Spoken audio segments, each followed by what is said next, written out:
और हमने तो हमला आतंकवादियों पर किया था, मगर पाकिस्तान ने साबित कर दिया कि जो आतंकवाद यहां पर है वो पाक स्पॉन्सर है। हमने कहीं पर भी पाकिस्तान के सिविलियन स्थानों पर हमला नहीं किया। नमाजे जनाजा जब हो रहा था, पूरी दुनिया ने देखा पाक सेना के आला अफसर इनके कॉफिन को कंधा भी दे रहे थे और वहां नमाज पढ़ने के लिए उपस्थित।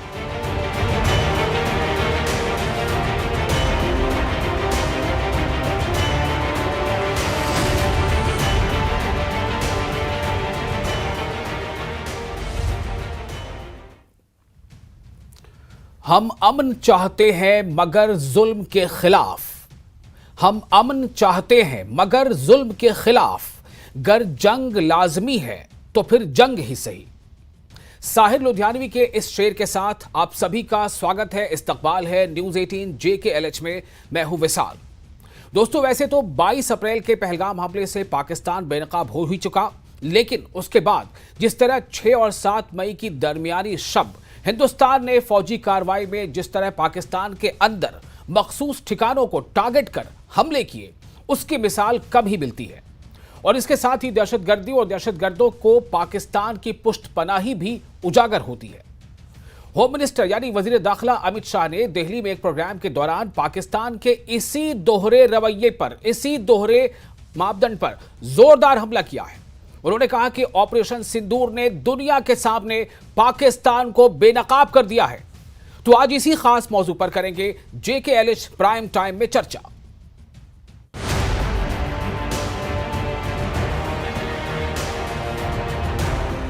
और हमने तो हमला आतंकवादियों पर किया था, मगर पाकिस्तान ने साबित कर दिया कि जो आतंकवाद यहां पर है वो पाक स्पॉन्सर है। हमने कहीं पर भी पाकिस्तान के सिविलियन स्थानों पर हमला नहीं किया। नमाजे जनाजा जब हो रहा था, पूरी दुनिया ने देखा पाक सेना के आला अफसर इनके कॉफिन को कंधा भी दे रहे थे और वहां नमाज पढ़ने के लिए उपस्थित।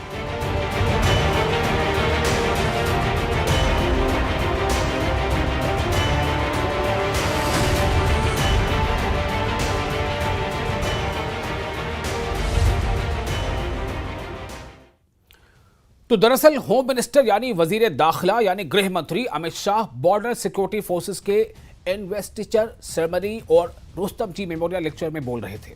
उन्होंने कहा कि ऑपरेशन सिंदूर हमारे प्रधानमंत्री यानी हमारे वजीर आजम की मजबूत राजनीतिक इच्छा शक्ति, खुफिया एजेंसियों की सटीक जानकारी और हमारी सेना की घातक कार्रवाई का नतीजा है।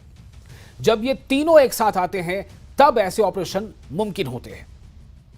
अमित शाह ने कहा कि ऑपरेशन सिंदूर ने पाकिस्तान को दुनिया के सामने बेनकाब कर दिया है। उन्होंने कहा कि पाक सेना के अधिकारी आतंकियों के जनाजे में शामिल होते हैं। यह इस बात का प्रमाण है, यानी यह इस बात का सबूत है कि पड़ोसी देश आतंकवाद को प्रायोजित करता है, फंड करता है, स्पॉन्सर करता है। अमित शाह ने कहा कि हमने सिर्फ उन आतंकी ठिकानों को निशाना बनाया जो भारत की जमीन में अपराधों के लिए जिम्मेदार थे, लेकिन पाकिस्तान की सेना ने इसे अपने ऊपर ले लिया। तो आज इसी खास मौजू पर चर्चा करेंगे कैसे पाकिस्तान एक बार फिर इस पूरी ये जो संघर्ष चला है, इस पे कैसे एक बार फिर पाकिस्तान के चेहरे से नकाब उतर गया और दुनिया के सामने वो बेनकाब हो गया, जैसा कि होम मिनिस्टर वजीर दाखिला ने कहा है। तो आज इस खास मौजू पर चर्चा करने के लिए हमारे साथ 4 खास मेहमान जुड़ रहे हैं। हमारे साथ प्रिया सेठी जुड़ चुकी हैं जो एक्स मिनिस्टर हैं और सीनियर बीजेपी लीडर हैं, और इसके अलावा हमारे साथ हैं बशारत बुखारी, सीनियर PDP लीडर हैं और एक्स लॉ मिनिस्टर हैं। और इसके अलावा 2 खास मेहमान और हमारे साथ जुड़ने वाले हैं जल्द ही, जिनमें से एक शकील-उज़्ज़मा अंसारी जो एक्स मिनिस्टर हैं, कांग्रेस को रिप्रेजेंट करते हैं, और ब्रिगेडियर धीमान डिफेंस एक्सपर्ट। तो इन सभी की मौजूदगी में आज हम चर्चा इस बात को लेकर करेंगे कि आखिर किस तरह से पाकिस्तान एक बार फिर बेनकाब हो गया है। हमारे साथ जो मेहमान हैं, सबसे पहले मैं बशारत बुखारी साहब आपका वेलकम करते हुए इस खास शो में जिसका नाम है JKLH प्राइम टाइम, आज जो वजीर दाखिला यानी गृह मंत्री अमित शाह ने जो बातें कही हैं, इसमें आप क्या ऐड करना चाहेंगे? चूंकि उनका यह कहना है कि पाकिस्तान दरअसल जिस तरह से दहशतगर्दी या दहशतगर्दों की पुष्टपनाही करता रहा है, यह पूरी तरह से एक्सपोज हो चुका है। जी बशार साहब। आपका शुक्रिया, लेकिन आप क्या, मतलब मैं क्या ऐड कर सकता हूं इसमें? एक होम मिनिस्टर मतलब how do you react this, how do react this? क्योंकि कई बार ऐसा होता है कि वादी से भी इस तरह की बातें सुनने में आती हैं, या फिर ये कि दोहरा रवैया, यानी कि वो ये कहता है कि जी हमारा इसमें कोई लेना देना नहीं है, इस तरह की बातें भी सुनने में आती रही। लेकिन जब वजीर दाखिला खुद ये बात कह रहे हैं कि किस तरह से पाकिस्तान एक बार फिर एक्सपोज हो गया, और हमने तो दरअसल जो आतंकी जो स्ट्रक्चर्स हैं उनको निशाना बनाया, लेकिन पाकिस्तानी सेना ने इसे अपने ऊपर ले लिया। देखिए, मैं आपको बताता हूं, मैं थोड़ा सा डिफरेंट एंगल पे जाऊंगा। अब जो होम मिनिस्टर साहब ने बता दिया, वो उनको इख्तियार इसलिए है कि वो एक निज़ाम चला रहे हैं, उनके पास डिटेल्स सारी हैं, क्या किया क्या नहीं किया गवर्नमेंट ऑफ इंडिया ने, तो he must be saying it, और मुझे उसमें कोई ये नहीं है, ना कोई ऐड करना ना कोई सब्ट्रैक्ट करना है। लेकिन सवाल ये पैदा होता है कि जब हमने हिंदुस्तान के साथ इलाक कर दिया 47 में अक्टूबर में, उसके बाद से अभी तक कोई 77 साल हो गए शायद, जहां तक मुझे जहन में है, अभी तक किसी न किसी वजह से, किसी न किसी मामले के एतबार से हम मुसीबत और रौंदन में आ जाते हैं। अब ये पहलगाम जो हुआ, हम सब हिल के रह गए कि 26 जाने चली गई, लोग आए थे घूमने के लिए जी, और कोई किसी की 4-5 दिन की शादी हुई थी और बच्चे थे वगैरह वगैरह, वो इंसान देख नहीं पाया, इसमें कोई शक नहीं है जी। वो हमारे लिए बहुत, मतलब हिल के रह गए हम, सारा वजूद हिल गया हमारा। उसके बाद रिएक्शन में जब यहाँ से हमारे मुल्क ने पाकिस्तान पर बमबारी की, क्या की मुझे नहीं पता, जो भी किया, जैसा जो भी किया, जिस तरह से मैकेनिज्म इनका था, I am not privy to mechanism, जो भी किया जी। लेकिन अल्टीमेटली वो फिर सीज फायर भी हो गया। Cease fire is very good, क्योंकि जंग से कोई मसला हल नहीं होता है, बातचीत से होता है। लेकिन आगे क्या, आगे क्या करना है ये मुझे बताइए आप। हम नहीं चाहते कि आगे इस तरह के वाकयात हों, हम ये भी नहीं चाहते कि यहां पे कोई आके मर जाए या यहां का कोई मर जाए, क्योंकि वसाल साहब, मैं आपको बता दूंगा, जम्मू कश्मीर का कोई घर नहीं है जी। इवन आपका राजौरी, पुंछ, चिनाब, इवन जम्मू में अब जिसने तकलीफ ना देखी होगी। कब तक, आगे क्या, व्हाट नेक्स्ट? ठीक है, ये आप इस नोट पे एंड कर रहे हैं कि आगे क्या। हमारे साथ जुड़ चुके हैं शकीलुज़्ज़मान अंसारी, जो एक्स मिनिस्टर हैं। शकीलुज़्ज़मान अंसारी साहब, आपका बहुत स्वागत है, इस्तकबाल है।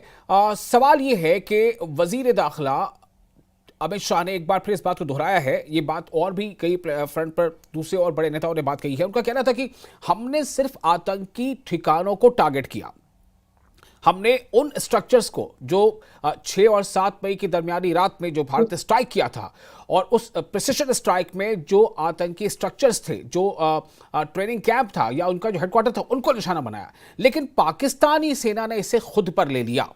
इसके कहने का मतलब, इस कहे जाने का मतलब क्या है? क्या इससे यह साबित होता है कि कहीं ना कहीं उसकी पुष्टपनाही पूरी तरह से, यानी उन लोगों को जो आतंकी स्ट्रक्चर है, जो आतंकी, उनको पूरा सपोर्ट पाकिस्तानी आर्मी का था या रहता है? देखिए, आपके सवाल बहुत अच्छे हैं जी, परंतु ये जो हमारे होम मिनिस्टर साहब ने फरमाया, ये उनको जानना चाहिए कि ये जो आतंकवादियों का सरगना है वो एक्चुअली उस पाकिस्तान सरकार है, गवर्नमेंट है, उन्हीं के पुष्टपनाही में ही ये लोग कोई भी दहशतगर्दी का कार्य अंजाम को पहुंचाते हैं। जी। तो ये आपने उन जब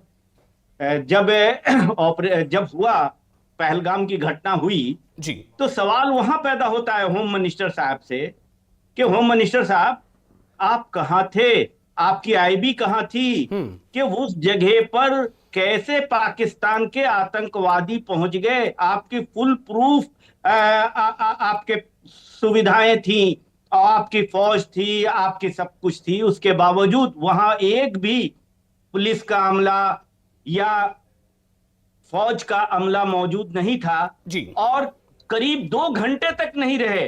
कि कई लोगों की बातें तो यह है कि अगर 2 घंटे पहले फर्स्ट एड मिल गया होता तो शायद उनकी जानें नहीं गई होती। तो वो कहां है? अब वो आतंकवादी जो इतनी दूर आर्म्स लेके पहुंच गए थे वो घटना स्थल पर, जी वहां वो चारों कहां हैं? जी क्या आपने जो आतंकवादियों के ठिकानों पर किया जी एक्शन, जी क्या उसमें वो मार दिए गए? इसका जवाब नहीं मिल पा रहा है। सबसे अहम सवाल तो ये होम मिनिस्टर साहब का ये है, और जवाब देश की जनता इंक्लूडिंग पाकिस्तान की जनता यही चाहती है। आज क्या हाल अंजाम हो रहा है कश्मीर का, आप देख लीजिए। कश्मीर में जो हालात हैं, उस हालात के टूरिज्म डेवलप्ड हो गए थे, नॉर्मलसी आ गई थी, जी जी और आपके कमियों के कारण एक आतंकवादी घटनाएं घटी जिसकी वजह से कश्मीर में आज सन्नाटा है। कोई होटल में एक आदमी नहीं, कोई शिकारा नहीं चल रहा है, और वहां के गरीब अवाम इसको झेलेंगे। इसके बावजूद उन्होंने सयाहों के साथ कश्मीर के लोगों ने बहुत अच्छे अंजाम किए, बहुत जी अच्छे हेल्प किया। और जब वो शहीद की बेवा ने ये कहा कि आप इल्जाम मत लगाओ, तो उसको ट्रोल करने लगे, ये ट्रोल आर्मी उसको भी ट्रोल करने लगे। जो बेवा हुई थी, वो जो डिफेंस का आदमी था उसका। शकील साहब, तो आज ये थोड़ा जो मौजू ट्रोल अलग आर्मी है। मौजू इनकी, ठीक है, आपने जो बात पॉइंट आउट किया है, आपको याद होगा कि जब कुल जमाती बैठक हुई थी, ऑल पार्टी मीट हुई थी, उसमें इस बात को बताते एतराफ कर लिया गया था। मुझे लगता है कि उस पर मजीद बात करना, लेकिन जो बात यह है कि जो दरपर्दा ये जो शरारतें या फिर ये जो नापाक हरकतें होती रही हैं सरहद के उस पार से पाकिस्तान तरफ से, उस पर ये एक बड़ी चोट है। ये कहा गया कि आप खुलकर सामने आ गए, एक्सपोज हो गए। वैसे आपने जो पॉइंट उठाया, मैं उस पर जवाब ले लेता हूं। हमारे साथ मौजूद है और खास मेहमान प्रिया सेठी, जो एक्स मिनिस्टर है और सीनियर बीजेपी के लीडर भी हैं। प्रिया सेठी साहब, आपको अगर मेरी आवाज़ मिल पा रही हो तो मैं ये जानना चाहूँगा कि जो गृह मंत्री ने कहा है कि पाकिस्तान एक बार फिर एक्सपोज इस तरह से हो गया कि हमने तो आतंकियों को निशाना बनाया, हमने तो आतंकी ठिकानों को निशाना बनाया, लेकिन उससे पाकिस्तान सेना कूद पड़ी। देखिए, बिल्कुल गृह मंत्री जी ने अपने वक्तव्य में बहुत ही साफ स्पष्ट शब्दों में ये कहा है कि कहीं ना कहीं उनकी मिलिट्री जो है, उनकी जो रिजीम है पाकिस्तान की, वो कहीं ना कहीं टेररिस्ट के साथ मिली हुई है। और बार बार जब बॉम्बे में भी, मुंबई में भी अटैक हुआ, जब बार बार पुलवामा का अटैक हुआ, जब उसके बाद बार बार सबूत जब दिए गए इंडियन आर्मी की तरफ से, हमारी गवर्नमेंट की तरफ से, एक्सटर्नल मिनिस्टर की तरफ से, बार बार जब ये सबूत दिए गए कि भाई प्रिया साहब, बस मैं सिर्फ ये बता दूं कि हमारे साथ ब्रिगेडियर धीमान भी जुड़ चुके हैं, डिफेंस एक्सपर्ट है। ब्रिगेडियर धीमान साहब, आपका बहुत स्वागत है इस्तकबाल इस प्रोग्राम में। मैं आपके पास आता हूं, जरा प्रिया साहब पहले सुन लें। जी प्रिया साहब बोलिए। तो बार बार करने के बावजूद भी उन्होंने अपने अंदरूनी चीज़ों को या टेररिज्म के ऊपर नकेल नहीं कसी। आप बताएं, उसामा बिन लादेन जैसा व्यक्ति जिसने न्यूयॉर्क के ऊपर किया, वो भी पाकिस्तान में पाया गया।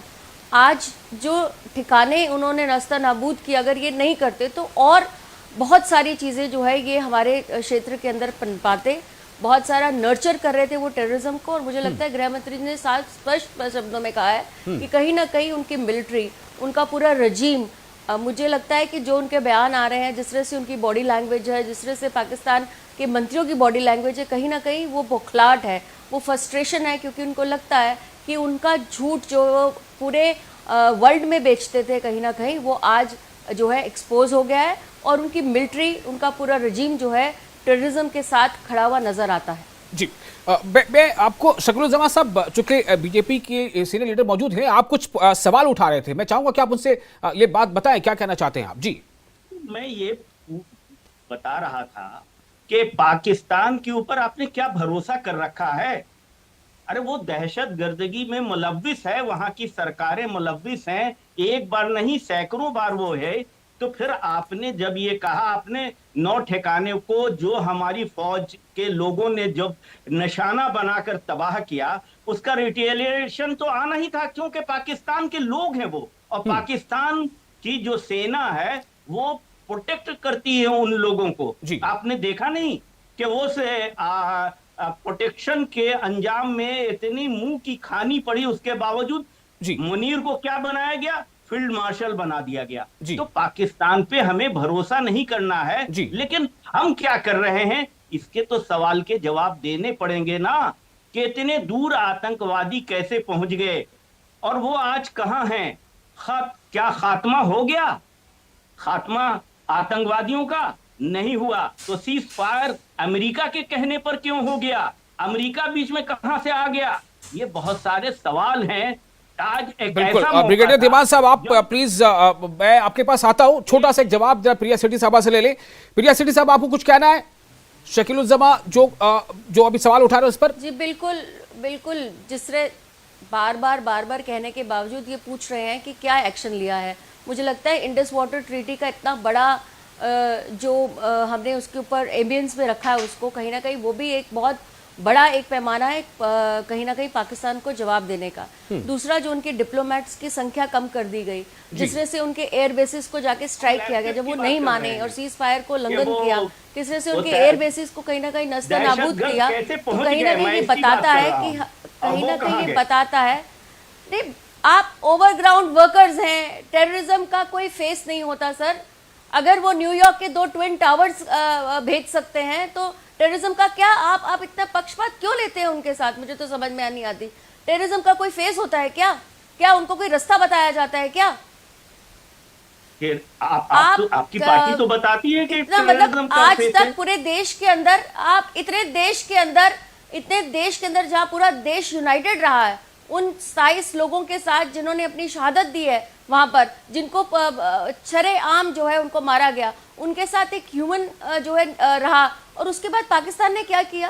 पाकिस्तान ने पूरा हमारा बॉर्डर जो है, चाहे पुंछ हो, रजौरी हो, हमारी जो नौशहरा हो, हमारा उरी सेक्टर हो, उसमें कैसे बमबारी की। मतलब हम लोग जो है क्या हम बार बार इनका जो चेहरा है टेररिज्म का, क्या हम उसको सहते रहेंगे? उसको अगर मुंह तोड़ इस बार जवाब मिला है तो मुझे लगता है बहुत अच्छा मिला है। जवाब तो मिला है। आज सेना जिस अपर हैंड पर थी, से उनके पूरे अपर हैंड पर थी, अब आप देखिए ना, अब आप मिलना चाहिए था, पीओको पर कब्जा कर लेना चाहिए था। ये पूरा मिला है ना, जब पूरा मिला है, टेररिज्म का कोई चेहरा नहीं होता। पर थे, हमारी फौजें बहुत अच्छा काम कर रही थी, पाकिस्तान को भाई आप या तो आप बोल लीजिए या मुझे बोलने दीजिए, या आप बोल लीजिए या मुझे बोलने दीजिए। आप बोलिए। आप बोल चुके हैं, मेरा जवाब भी सुन लीजिए। नहीं, आप बोलिए ना। ओवरग्राउंड कहीं ना कहीं हमारे लोगों को बलगाया जाता है, ओवरग्राउंड वर्कर्स को क्रिएट किया जाता है, और कहीं ना कहीं उनकी मदद से जो है ये टेररिज्म जो है कहीं ना कहीं पनपता है। ठीक है, मैं अब सीधे आता हूं ब्रिगेडियर धीमान के पास। डिफेंस एक्सपर्ट है हमारे साथ, काफी देर से जुड़े हुए। ब्रिगेडियर धीमान, आप तमाम बातों को सुन रहे हैं। मेरा सीधा सवाल यह है कि अगर गृह मंत्री ये कहते हैं कि पाकिस्तान ने आतंकियों के जनाजे में उनके बड़े अफसर शामिल होते हैं, इससे पूरी दुनिया ने देख लिया कि किस तरह से पाकिस्तान जो है, या वहां की सरकार या वहां की जो सेना है, वो दहशतगर्दों की, वो आतंकियों की पुष्टपनाही कर रही है, उनको सपोर्ट दे रही है। देखिए, जहां तक गृह मंत्री के बयान का सवाल है, वो पूरी दुनिया ने देखा। जब अब नमाज जनाजा होता है एक प्रोस्क्राइब टेररिस्ट का, और वो नमाज अदा कौन कर रहा है? दूसरा प्रोस्क्राइब टेररिस्ट। और वहां पे उसको कंडक्ट कौन कर रहा है? पाकिस्तानी आर्मी। वहां Pakistani army chief Pakistani president की रीत ले होती है, और सल्यूट कौन कर रहे हैं? पाकिस्तानी आर्मी। और उनके जनाजे को पाकिस्तानी फ्लैग में ड्रेप किया जा रहा है। अब इसका मतलब क्या है? वो जो लोग मरे हैं वहां पे, वो पाकिस्तानी आर्मी के लोग थे। यानी कि पाकिस्तानी आर्मी और जिहादियों में कोई ज्यादा फर्क नहीं है, वो एक ही थाली के चट्टे बट्टे हैं। अभी रही बात जो डिस्कशन हो रही थी आपके यहाँ पे प्रिया सेठी जी और शकील साहब जी, हाँ अंसारी आ रहा, उनका शकील और अंसारी है। Anyway, sorry for my Shakeel साहब शकील जी बोलिए जी। दोनों को ये बताना चाहता हूं, देखिए, हाँ, कि इल्जाम लगाना या नुक्ताचीनी करना या करना, ये इमोशनली ठीक है। आप इमोशनली चार्ज है, आपके दिमाग में 5 सवाल आ रहे हैं, और मैं चाहता हूं 10 आने चाहिए, ताकि पाकिस्तान के अगेंस्ट जो आपका जज्बा है वो पूरी दुनिया को नजर आए। बड़ी अच्छी बात है। परंतु जहां तक टेक्निकल एस्पेक्ट्स हैं लड़ाई लड़ने के आतंकवाद के खिलाफ, उसको भी समझिए। यहाँ पे एक छोटी सी चूक हुई है, पर चूक इसलिए नहीं हुई कि किसी कोई जानबूझ के चूक करना चाहता था। क्योंकि देखिए, जो वॉरफेयर का एक हिस्ट्री होती है या उनके मैकेनिक्स होते हैं, उसमें बोला जाता है initiative is always with the attacker. यानी कि अटैकर आपकी किसी भी डिफेंसिव लाइन को भेजेगा, चाहे कहीं पे भी होगा। तो उन्होंने यहाँ पे एक जगह ढूंढ ली। और अब दूसरा सवाल था आपके मिनिस्टर साहब का, शकील साहब का, कि कह रहे थे कि कहाँ गए वो, और बहुत सवाल पूछे जा रहे हैं। देखिए, जब 370 हटा कश्मीर में जो कुछ हुआ, उसके बाद उन्होंने शिफ्ट किया राजौरी पुंछ में, फिर शुरू हुआ 23 मार्च को जम्मू में, कठुआ में, और वो जो 23 मार्च का शुरू हुआ वो कल्मिनेट हुआ 22 अप्रैल को। अब ये 23 मार्च से जो 22 अप्रैल वाली जो इन्फिल्ट्रेशन है, ये नॉर्मल जिहादी इन्फिल्ट्रेशन नहीं थी।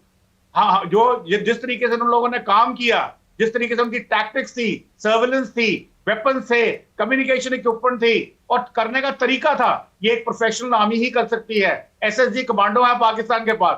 पहले हमने बोला गया था कि 35-40 कमांडो इन्फिल्ट्रेट कर रहे हैं, परंतु इतना पता नहीं लगता है। परंतु मैं ये कहता हूं कि वो 2-2, 3-3 टुकड़ियों में थे, और टुकड़ी का लीडर डेफिनेटली कमांडो था।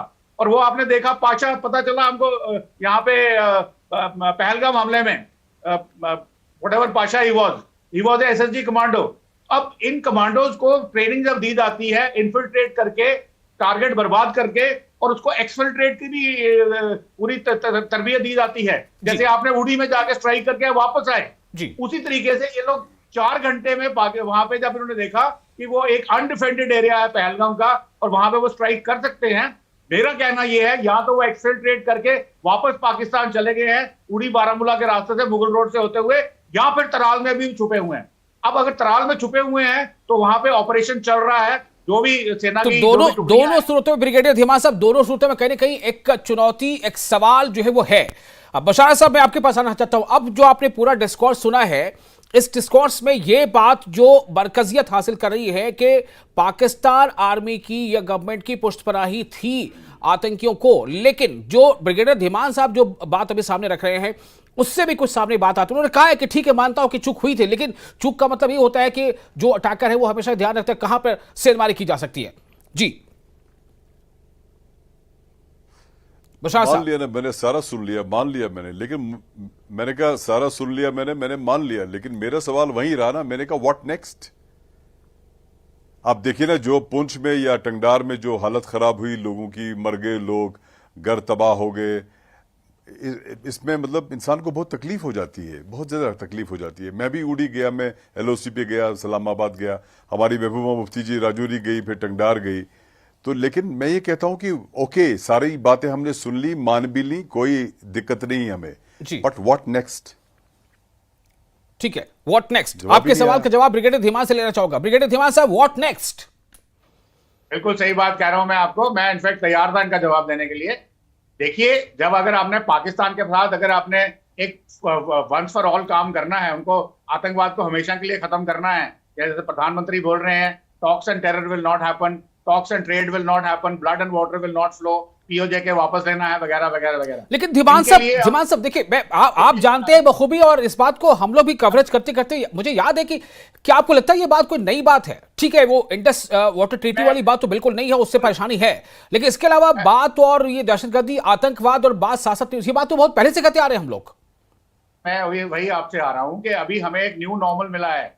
अभी पहली बार हुआ है कि भारत में कि किसी प्रशासन ने, किसी गवर्नमेंट ने ऐसा टफ स्टैंड लिया है कि भाई अब खत्म करके रखेंगे।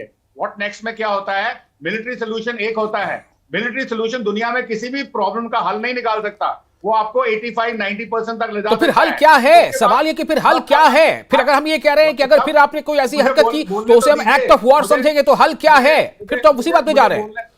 मुझे बोलने तो दीजिए कम से कम, please let me finish, I am answering your question. अब हल ये है, it has to be all encompassing attack on Pakistan, kinetic versus non kinetic. Non kinetic में आपके पास सबसे बड़ा वेपन है इंडस वाटर ट्रीटी। उसके बाद आपने उनका जो ट्रेड बंद किया है, आपने उनका नेवल ब्लॉकेड करना है, अगेन के ट्रेड को अफेक्ट करना है, जो डिप्लोमेटिक ऑफेंसेस लिए हैं। अब मैं अगर यहाँ पे आपको सब गिनाने लगूं तो बहुत लगेगा। तो अभी पॉइंट ये है कि अगर आप फिर मारेंगे, वहां पे फिर अटैक करेंगे, फिर आप बोलेंगे उड़ी में लोगों का क्या हुआ, पुंछ में लोगों का क्या हुआ। तो इस किस्म की लोगों की जानें नहीं बर्बाद करवानी हमने पानी बंद करेंगे, उनका पंजाब की पूरी इकोनॉमी तबाह हो जाएगी। तो फिर क्या ब्रिगेडियर धीमान ये समझा जाए, फिर क्या ये समझा जाए कि आतंकियों को भी ये मैसेज मिल जाए चुका होगा कि जानें बर्बाद नहीं होंगी, तो क्या फिर वो भी शांत रहेंगे?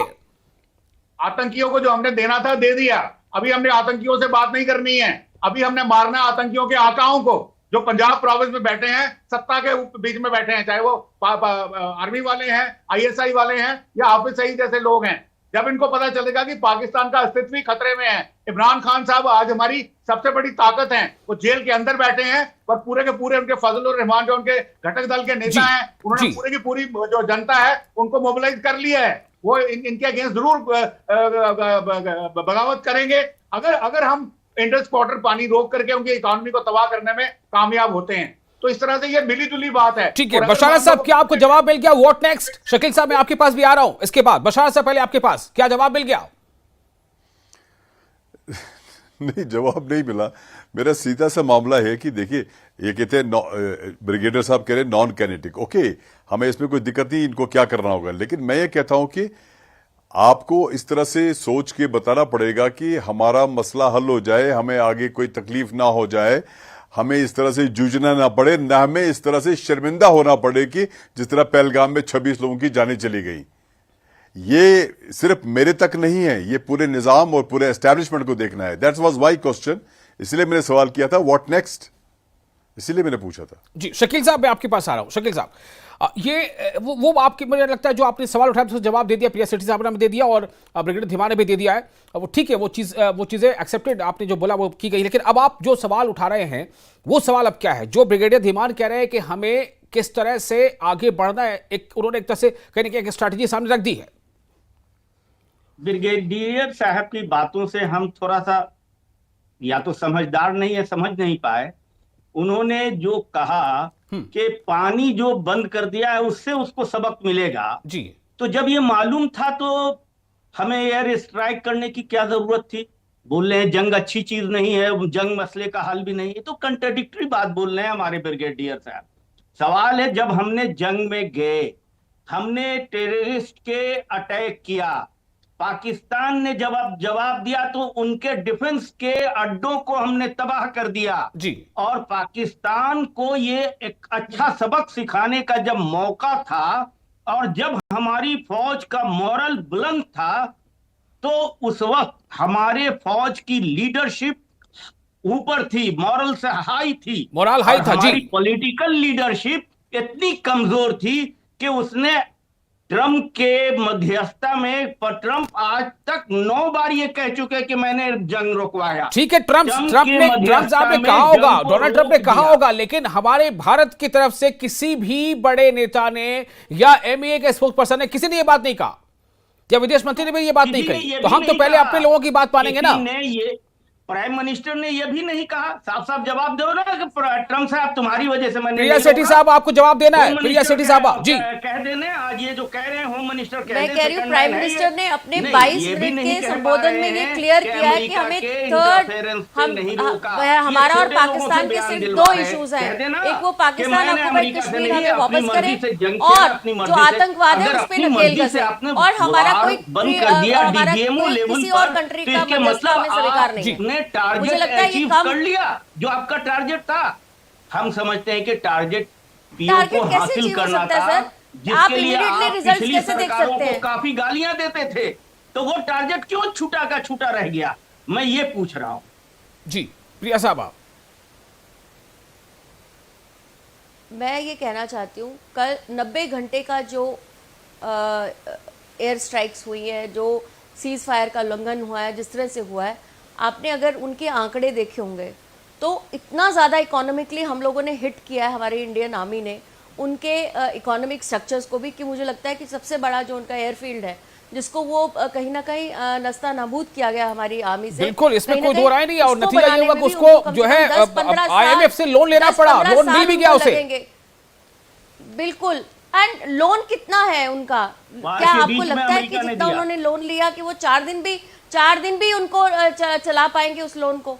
मैं कहती हूँ कि हमारे लोगों को समझ क्यों नहीं आती है कि पहली बार हिंदुस्तान के प्राइम मिनिस्टर ने इतना दम दिखाया कि इंडस वाटर ट्रीटी को एबियंस में रखा। पहली बार हमारे प्रधानमंत्री जी ने ऐसा कदम उठाया, हमारे नेतृत्व ने ऐसा कदम उठाया कि उनको मुंह की खानी पड़ी।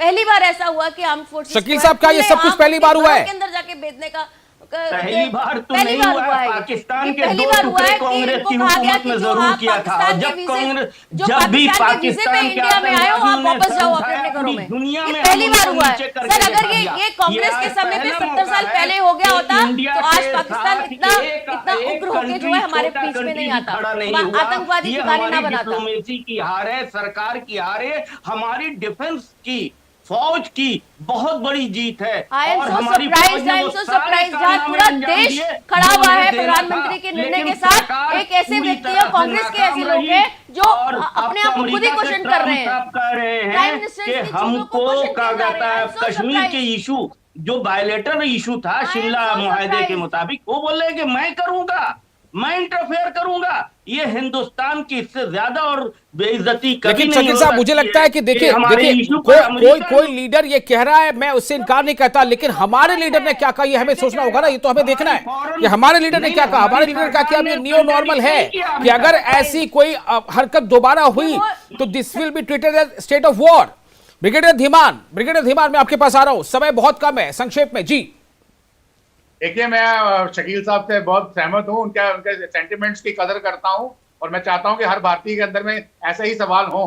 परंतु मैं उनको ये बताना चाहता हूँ कि अभी तक हम निशाना बनाते थे आतंकियों को, अभी पानी के साथ हम निशाना बना रहे हैं आतंकियों के आकाओं को, पाकिस्तान की एग्जिस्टेंस को निशाना बना रहे हैं। तो वो फर्क है।